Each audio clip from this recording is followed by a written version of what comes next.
It's okay. I think it was super early our time. I think we need to Hmm. make a way to figure it out, like a good time that more people can join the call and like the conversation. Um, but it was very interesting. We shared about our feelings and things that we are going through right now and difficulties um and challengings that we are going through. So it was nice to share, and it felt really um like relief, like it kind of like a relief feeling to be sharing and all that. And was, I think we got um like we achieved what we were waiting for, that call. Hmm. So it was very nice. And today Anna is the host, so I pass it to Anna to lead the call. I think maybe we should wait, or that's it, the three of us.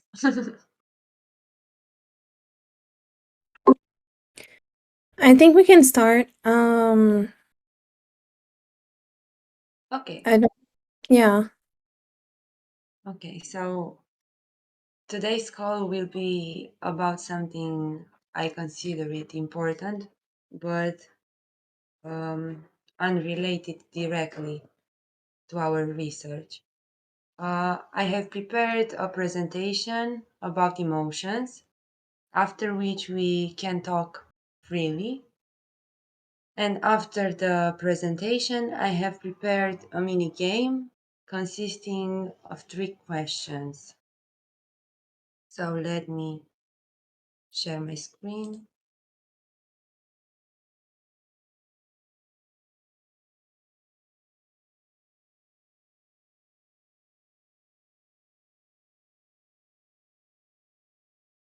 Can you see my screen?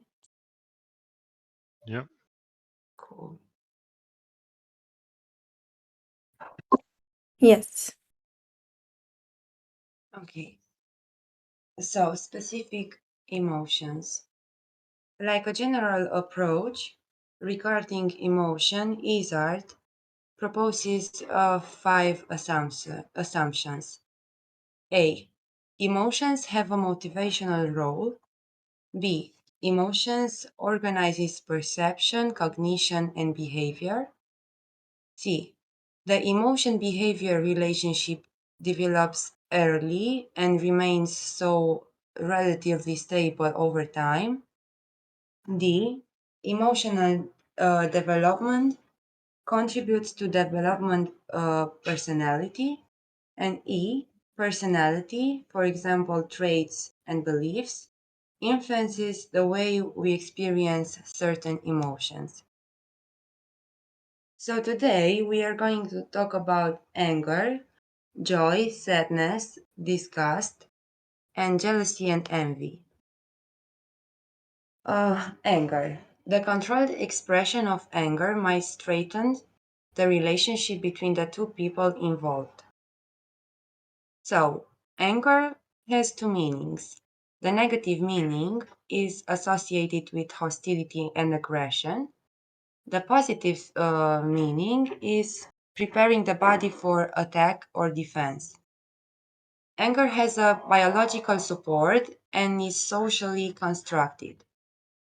Biological, anger is associated with aggressive drive.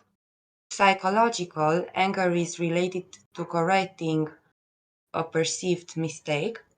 Sociocultural, anger is linked to socially accepted standards of conduct. So anger allows us to be aware of situation in which we are not satisfied and want a change. So anger makes us aware of the need for change. Accepting one's own anger induces acceptance of frustration, giving up the thought that we are omnipotent.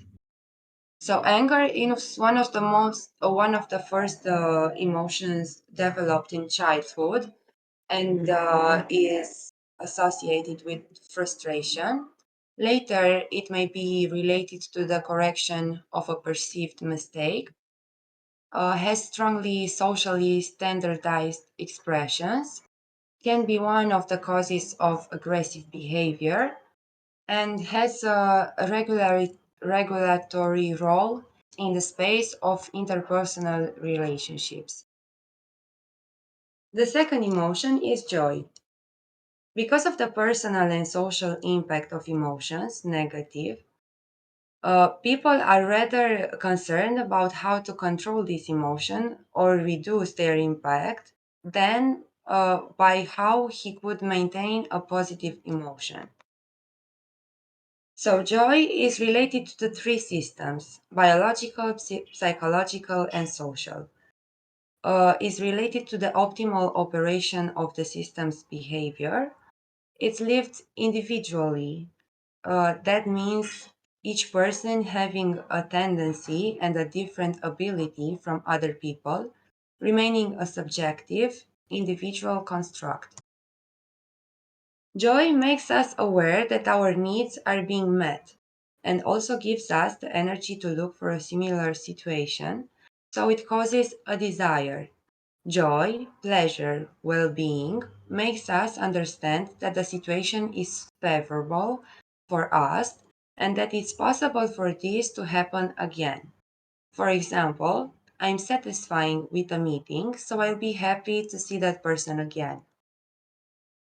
The third emotion is sadness.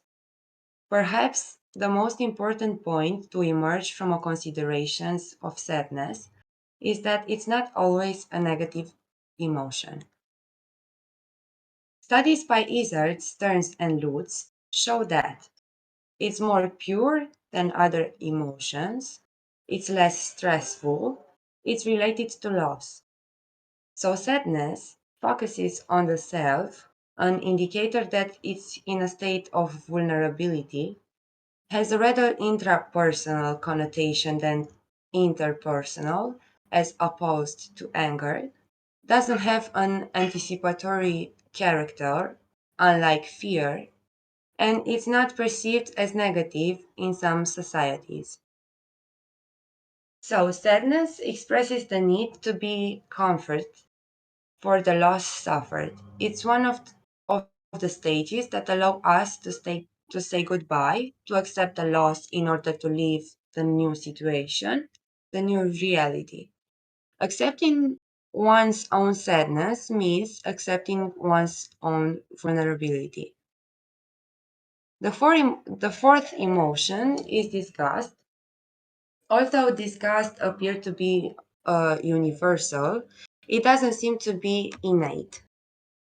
Studies by Eggman and Jones show that it's related to the rejection of what may contaminate you physically or psychological, has the highest degree of automatic response, automatic stimulus processing, differs from contempt that later being associated with a feeling of superiority.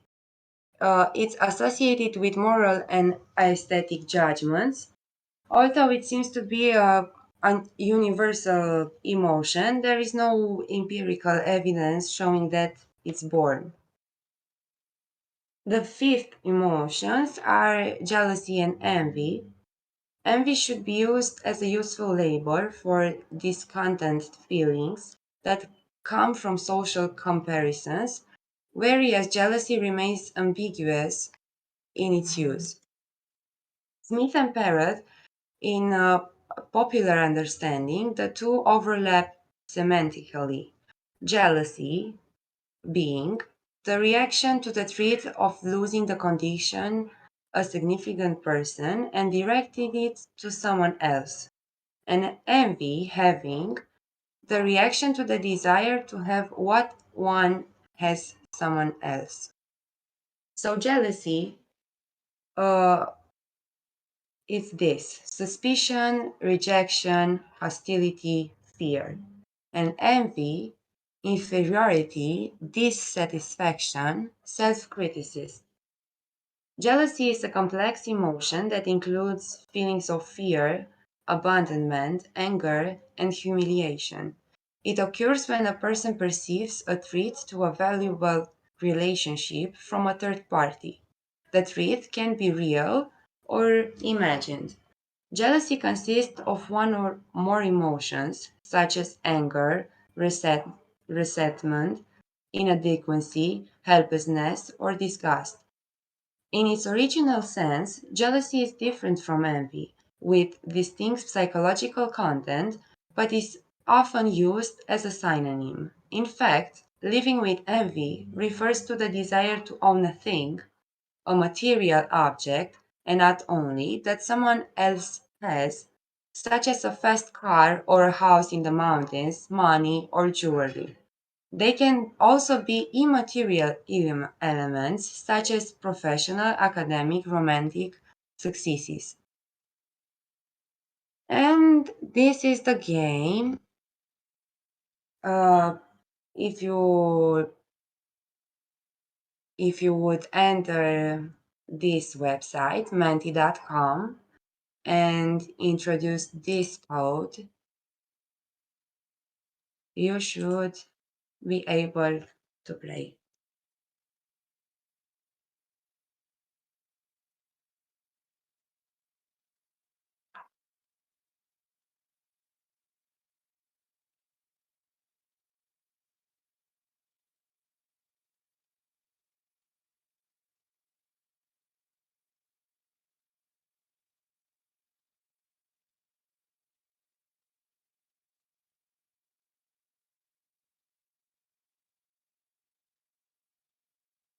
So we go to the website and put the code? Yeah. Okay.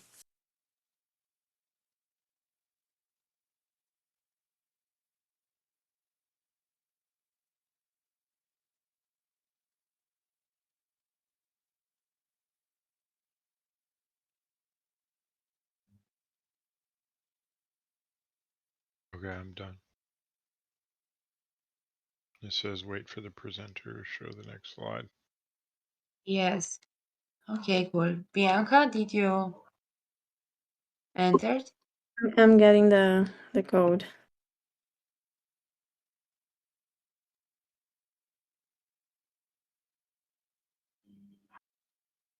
And it's been hard for me to go back and forth. Can you read the code for me, please? And it's Yes. 17. Yes, of course. 171 Mm-hmm. 890 Mm-hmm. 60. That's it? Yeah. Okay. Thank you. Yeah. Okay. And let's play. It says the presenter has changed slide. So we go to slide. Yes. Okay. Okay, cool.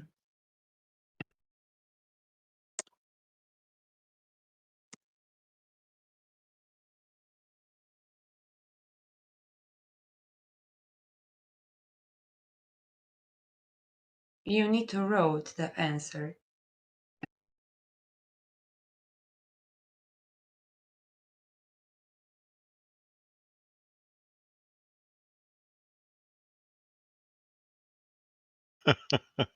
I didn't know I was going to be quizzed.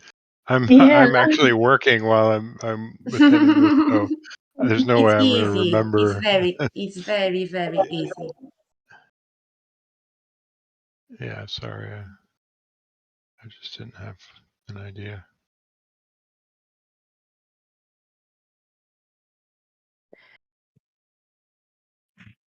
Okay.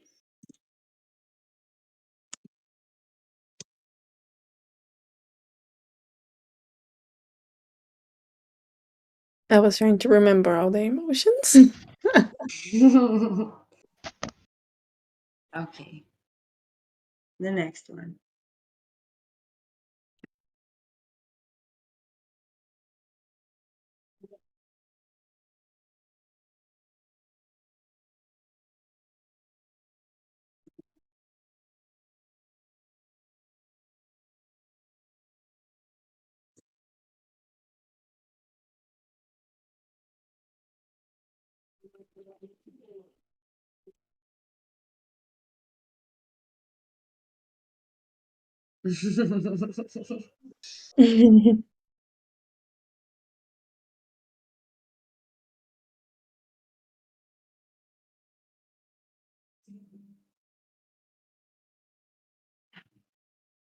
Okay, that's it.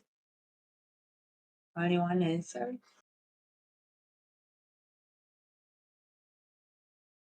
Oh, cool. I know it's rich. Cool. That's it. I can I move to the last? Yeah. Yeah. Okay, cool.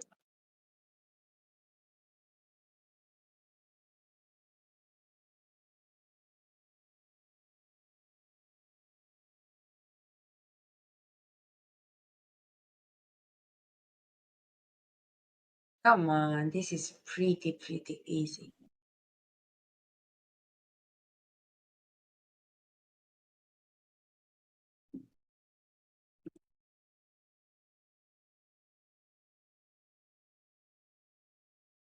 Bianca, I know you know this. I mean, every girl know this. Sorry, Experienced I didn't see anything. every girl experienced this at least one time. Oh, This emotion. So It's the first one that came. yeah. So the that was jealousy. Yeah, that was the answer for name the emotion related to suspicion, rejection, hostility, and fear. Yeah, hmm. cool. I have a question. Is envy like a kind of comparison? For in what? What comparison? Like a comparison between like you and somebody else? Jealousy, No, envy. envy. Yeah, I think yeah, that's Hmm. it. Okay, so now we can talk freely about emotions or anything you want. I'm open.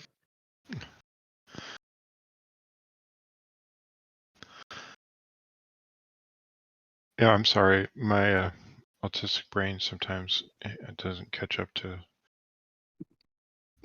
new ways of doing things. So it took me a bit to understand what we were doing there. So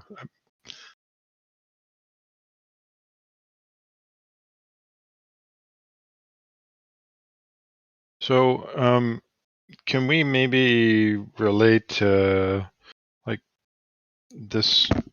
I think when we talk about emotions in the token engineering commons, I think most often we're talking about it in context of nonviolent communication. So like there's needs, and then if those needs are met or not met, then you have positive or negative kinds of things. So that's a bit of a vernacular that we've been able to establish over a year and a half or so that I've been involved. So I do wonder if you guys have any thoughts or connections to that, or if this is just down to is it just like research about individual emotions?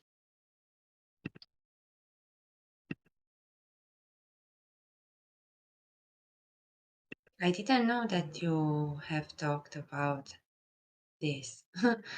Oh, okay. My idea was in this way to any call to talk about emotions, and I'm aware that I can talk about them at one call. So I'm gonna take 5 or 6 of them, Mm, and in some time I'm gonna finish them. And I don't know. Be I wanna be clear for everyone. I don't wanna rush with sure. anything. So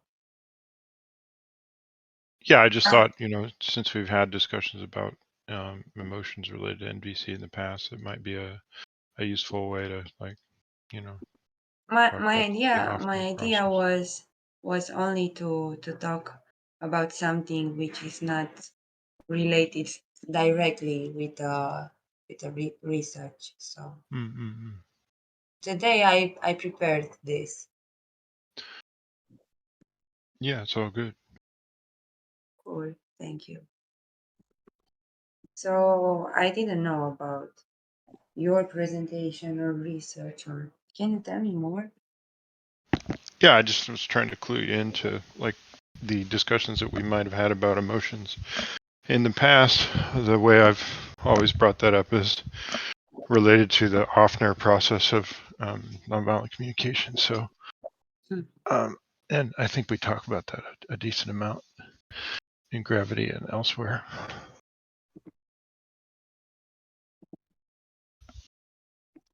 Cool.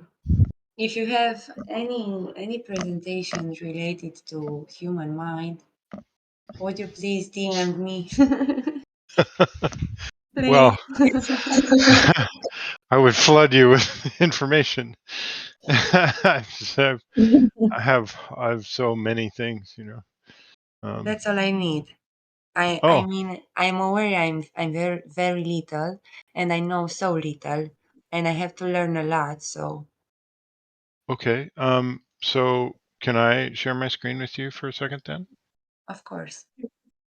So, so this is the kind of the way that the Offner process works. So observations. So we're saying, uh, we just make factual observations as opposed to, well, you're always late to meetings, or something, right? So, Hmm.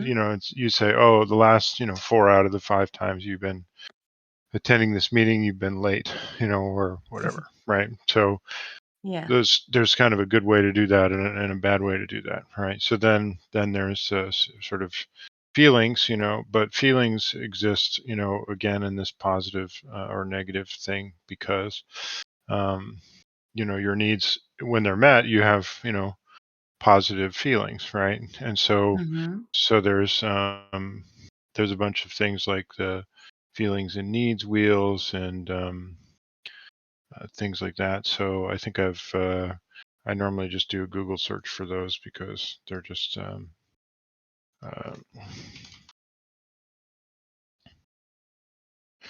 but yeah, I mean it's true that um, yeah, I mean there are a bunch of good ones about this, like Hmm. I what you're noticed. talking about, right? So Yeah. um, and so this is all good because a lot of people don't sort of get how they're connected, right? Because we're not really taught like a vernacular of feelings, and then Indeed. there's also so what I was always trying to do is to say I'd like people to be able to understand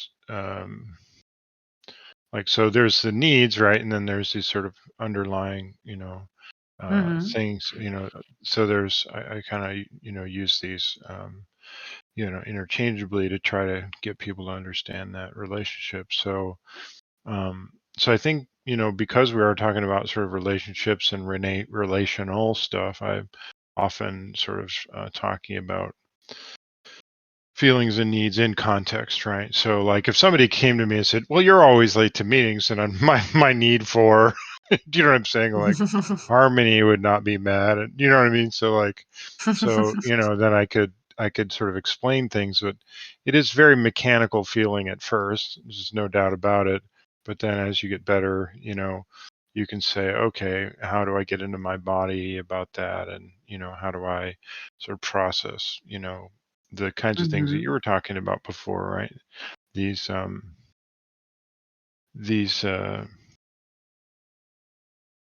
yeah, and then also just there's the a lot of times what we get into this negative stuff about is when we're judging them, or we're judging ourselves, or we're, um, have habits about this stuff. So, um, hang on a second. Yeah, so I just it might be helpful to, if you want to drill down on a feeling, right, to have like an overall framework in which to contextualize it in a way that some of the people in the token engineering commons might have already heard of. Mm-hmm. That's basically what I was trying to kind of express. Like we kind of have talked about the Offner thing, and I'm presenting again tomorrow. And I think it was in the first and second graviton trainings that I was really bringing in nonviolent communication, and I think liberating structures are a little bit coming in now with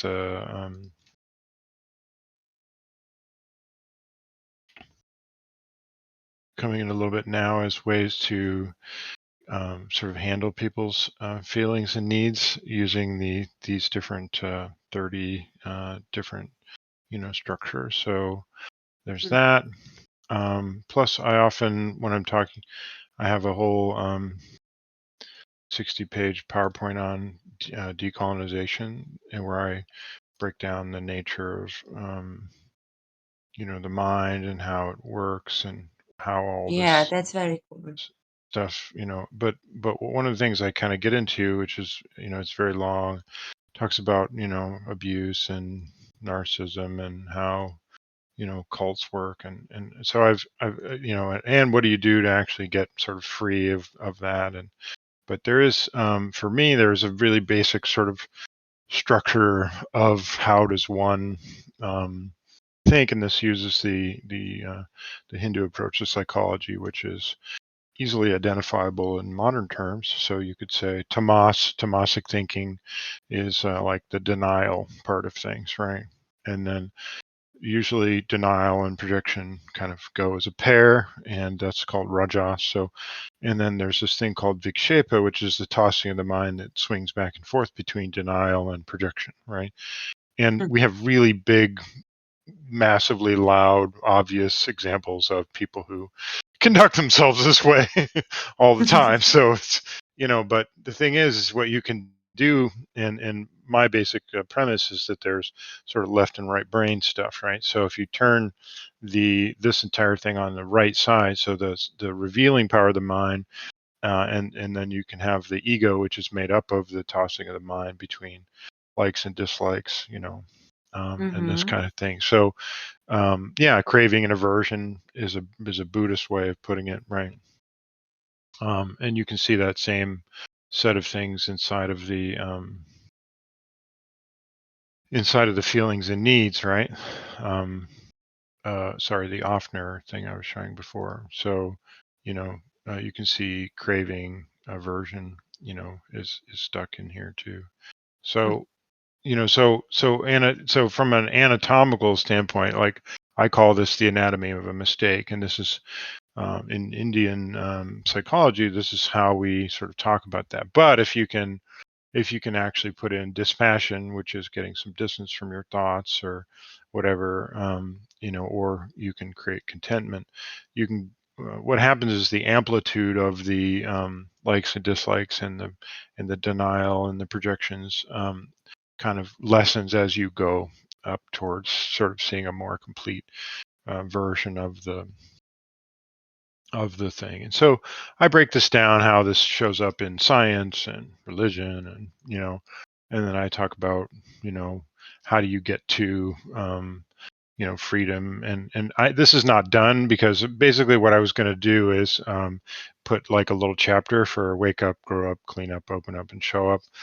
but at a certain point I was like, well, I just need to write a book. And so like I kind of stopped like making this, and so that I could like just start writing a book about how to sort of decolonize yourself, and as an explanation of, rather than just being like white people and genocide, you want to talk to them about how the mind works and how our culture validates only the divided way of thinking, and so we kind of end up here, with just this constant sort of validation of this left brain sort of thinking. And so I've got some things that go into that. So I've got a huge sort of thing about this, that goes into the very, very detailed about, we have a right to be more conscious than we are, instead of just being blind and led by our emotions.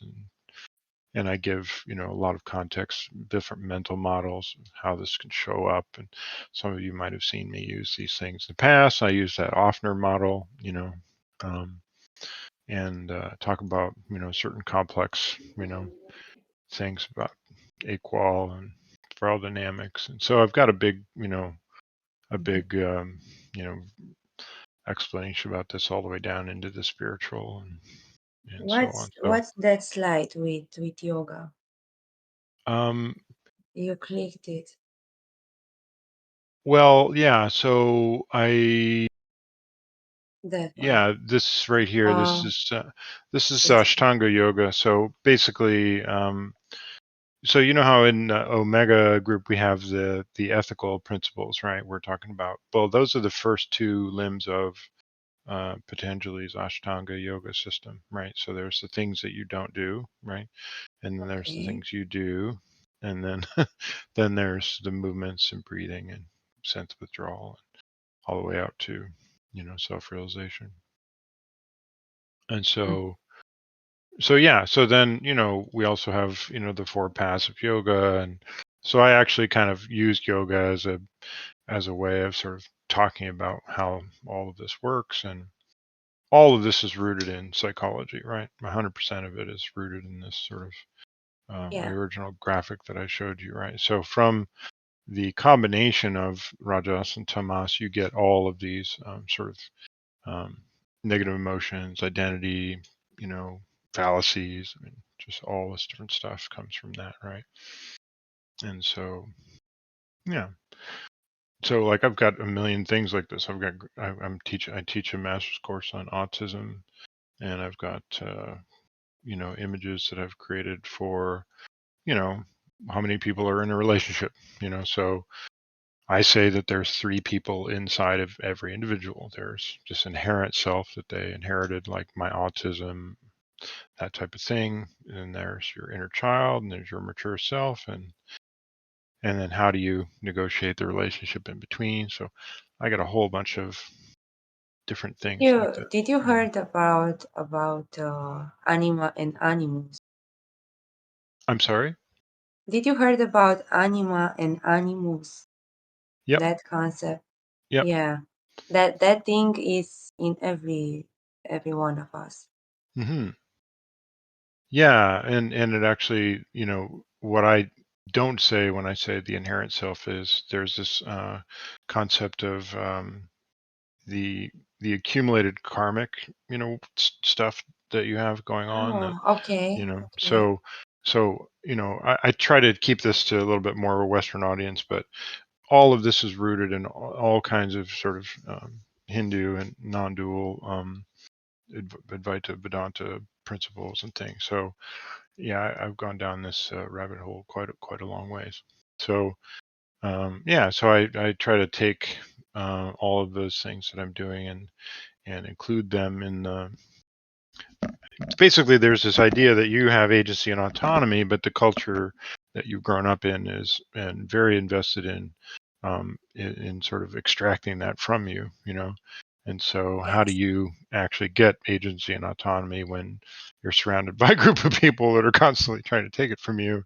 And so, you know, um, ethics and morals all kind of, how do you choose to interface with society? And as an autistic person, you always stand a little bit apart from everything. So, so this is my way to sort of reconnect in some ways with, society by trying to understand how all these things work. And, people always talk about autistic people having like alexithymia.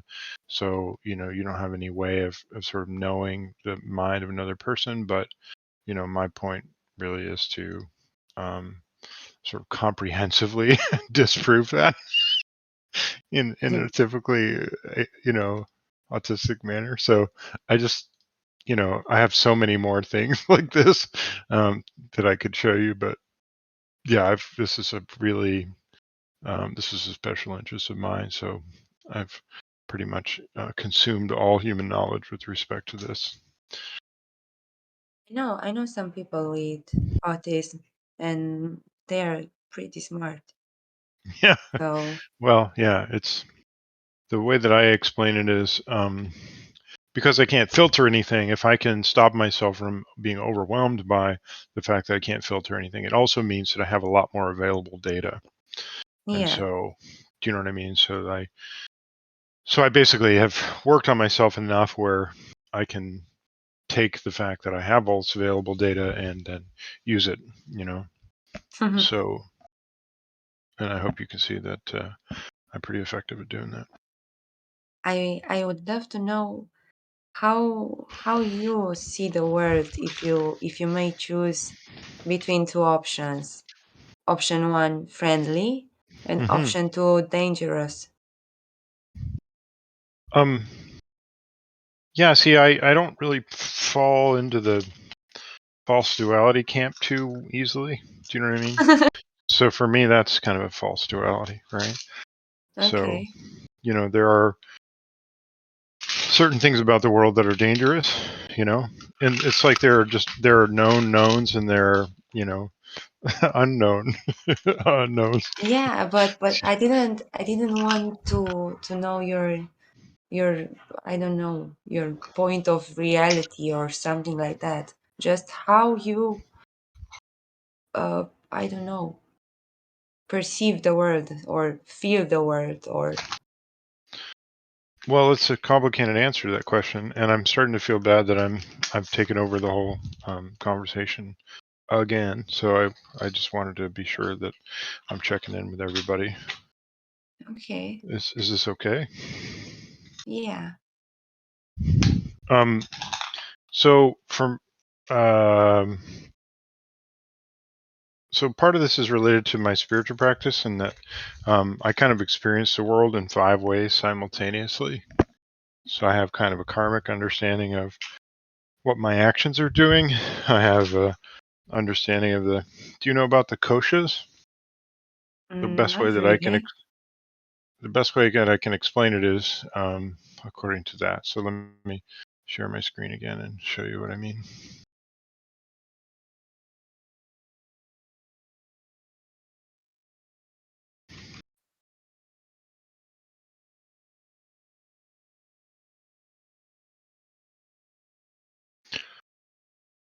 So there are these um, kind of sheaths of so the physical body is, kind of the outer layer, right? And then the subtle body, which is the second, third, and fourth layers, and then there's this sort of karmic body inside, right? So, and then the self, or the self that's shared among all, is kind of internally there. So my awareness grew quite a lot when I gave up everything I owned and went and lived in a Hindu monastery for 5 years, and I sort of experienced the world sort of all 5 of these things simultaneously. And so, each of the physical energy, mental, wisdom, bliss, all of these kind of together. Um, so it's a very sort of integrated way of experiencing things. And when I talk about things, it doesn't seem like that's true, but because you can't really talk about some of the inner things, right? Because you can just experience them, but you can't say anything about that really. So I spent a long time trying to say something about that, but show you some graphics about that. But really, the way that I experience things is like this nesting doll, you know. Okay, So that's that's pretty kind of cool, my but kind my of approach. complex. Yeah, it is. Well, that's the nature of me, right? So because you know, one of the benefits of what I say is just a high bandwidth existence, right? Like because I can't filter anything, this is really helpful for me because it's given me a way to understand the fullness of how. So rather than being overwhelmed by this, I'm like, oh, okay, I'm experiencing this with this kind of simultaneity that perhaps other people might not, you know. And Yeah, so yoga it's and these really, spiritual it's practices really and a different approach with. yeah, and I just think what I'm trying to do with people with autism is be able to give them constructs with which they can go, oh yeah, okay, I can understand that, and then it is more closely corresponded with their reality. So you give them things initially to be like, I got to deal with my overwhelm, but then once they deal with the overwhelm, that bandwidth still exists, and then it becomes usable at that point, as opposed to just being crushingly, you know, like bad, you know. And Yeah, so what I'm saying is that at the outer edge of that, when you've spent 20 years developing it like I have, this is kind of what you end up with, right? So this is my kind of my perspective.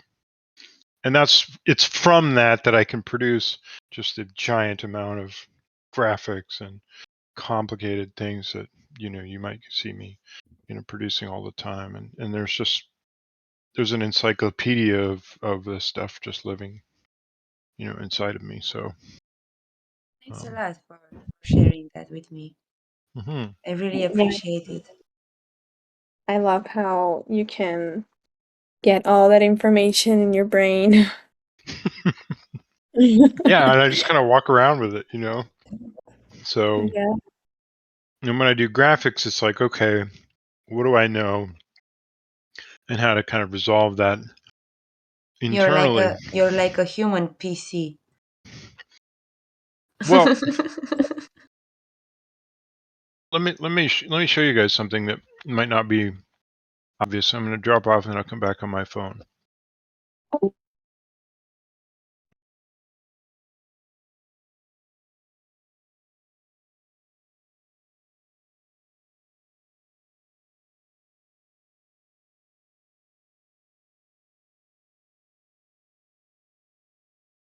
Can you hear me? Yes. Okay, so hey Siri, turn all the lights on in the yoga studio. Oh, wow. Wow, we have a huge space. Yeah, really cool. Wow. Wow. Wow. So I spent the last 10 years building this.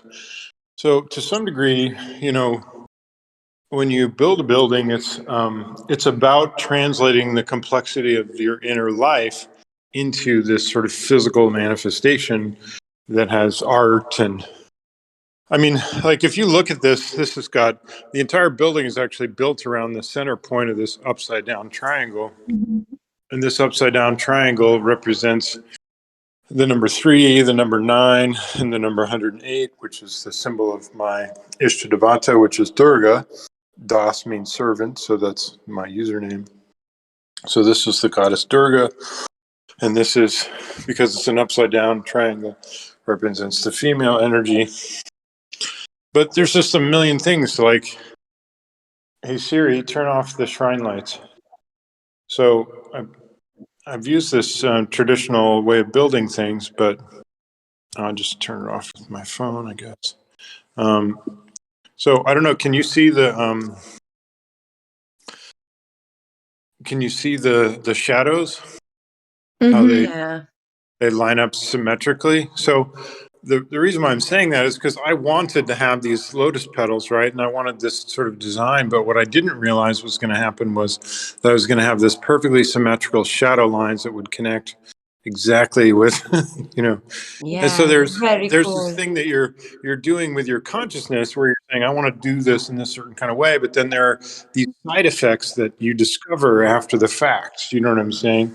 And so it's extremely beautiful in that sense. And so Sure. I built the entire building around this one center point here. And if you back up, you can actually see that there are, I mean, how do you take a big square box and turn it into a circle? Well, look, that's what we did, right? And so, but more than that, right, we use Fibonacci numbers to go to the outer edges. So that's 13 feet. This is 8 feet. This is 5 feet. So if you know what a Fibonacci number is, it's 1, 1, 2, 3, 5, 8, 13, and so on, right? And even, so we took everything that was square and we tried to round it off somewhat, you know? And so, Mm-hmm.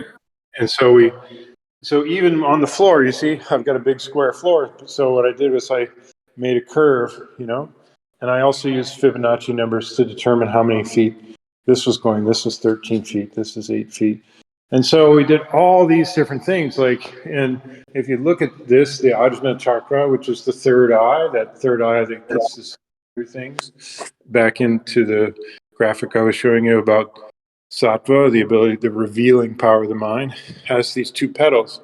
And if you look, you can see that they kind of resemble wings. So I had the speaker shelves built like their little wings too, in all the corners.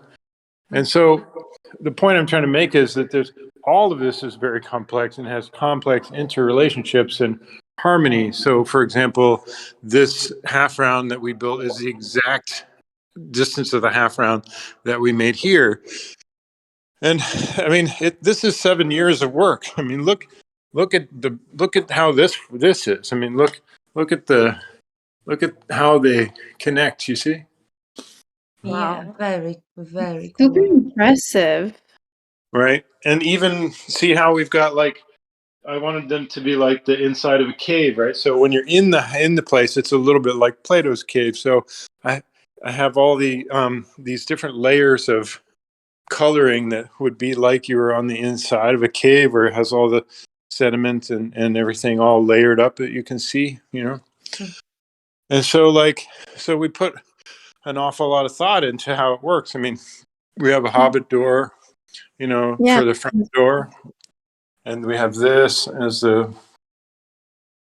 That's the beautiful. front door, and I have this. And so what I'm saying though is I'm really used to taking the thing that's inside of my head and putting it into things because I had 7 years, 10 year, over 10 year period of time of practice of how to, you know, get that done. And so it made it so that then it gave me some permission, you know, to do that in other parts of my life and to be creative and work as graphic design. So this is actually my office, you know, this is where I work.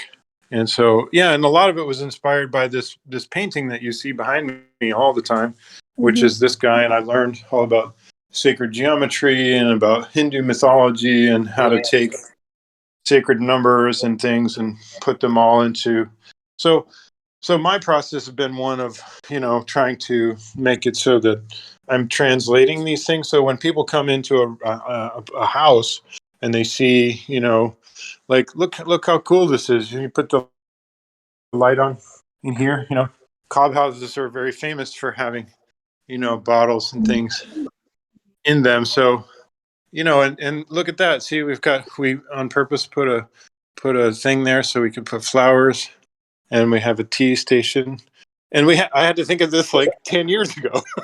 You know, like that when I'm running this place, I have to have this, you know. And so like all this stuff is all handmade, hand carved. The front Really, I wanna go visit you. Where do you desk live? is all as well. I live in Nanaimo, BC, in British Columbia. Wow. You live in Colombia? Doing that, you know, where I made this graphic for my autistic class or whatever.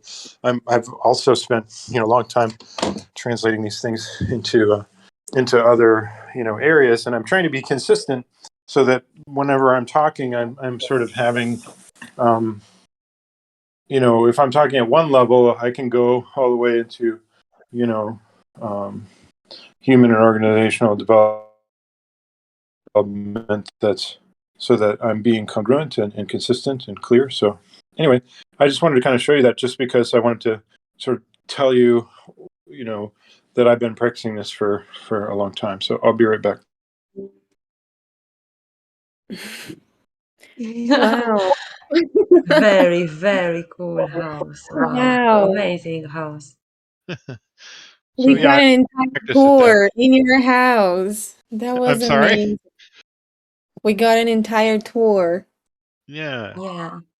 So yeah, I mean, so that practice of talking to a guy about building this wall or that wall, or what do I want to do here, and what the art of that is, right? To treat everyone like an artist during the process. That takes a certain kind of, certain kind of mind, right? To be able to Yeah, for sure. do that. But it also takes practice, right? So I'm just saying that when I'm creating a graphic, it's because I've had the opportunity to practice, or because I've written 5,000 answers on Quora.com about spiritual Yeah, topics, and it's all just down to just 15 years of really intense, practice and self-awareness and understanding and study, and thankfully I have an autistic mind that handles that a lot, and so anyway. that's great.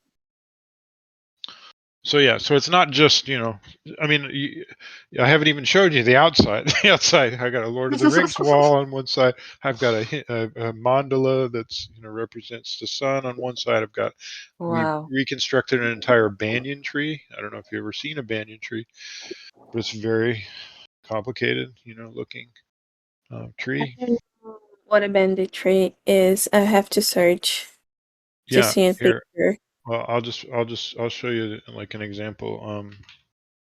So So we actually used some pictures from Angkor Wat, like a banyan tree like this that has grown over the top of a ancient Oh, temple, Wow. right? So you can see how that grows. So we actually had we basically made a sculpture that looks like the banyan tree, and we were quite intentional about like looking at how the tree would interact with the things that it encountered, so in some cases you'll see how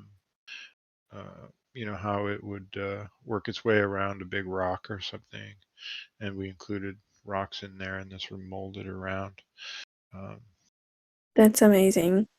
around that, because the banyan tree is actually the traditional teaching place of yoga. I've seen. Yeah, we have some of that in Brazil. Yeah, well, yeah, because it's yeah, it's a very tropical plant, Yeah, so but yeah, so my point about that is that um, this also, in some sense, represents a tree of knowledge, right? So in the West, when people talk about the tree of knowledge, it's always one tree with different branches, right? But really, mhm, tree of knowledge is better described as a banyan tree, because there's all these threads of different things that sort of form the core, and then the branches branch out, and then they drop another thing down somewhere along their length, and a whole mhm. part of knowledge grows up behind that. Do you know what I Yeah, mean? And so so there's it, just a lot of metaphorical, beauty to this, and everything in this building is set up to evoke some kind of, connection to something in the past, or traditional knowledge, or a decolonized approach to different and they're things. usually very old too, like, right? Yeah, Like, incredibly old. Yeah, yeah. yeah. And the first one that I found was in my hometown, at the Ringling Museum in Sarasota, Florida. So I'm from there, and who Ringling Brothers and Barnum and Bailey Circus. Well, John Ringling, who was the oldest brother, um, he actually lived in Sarasota, and he owned much of the west coast of Florida for a long time.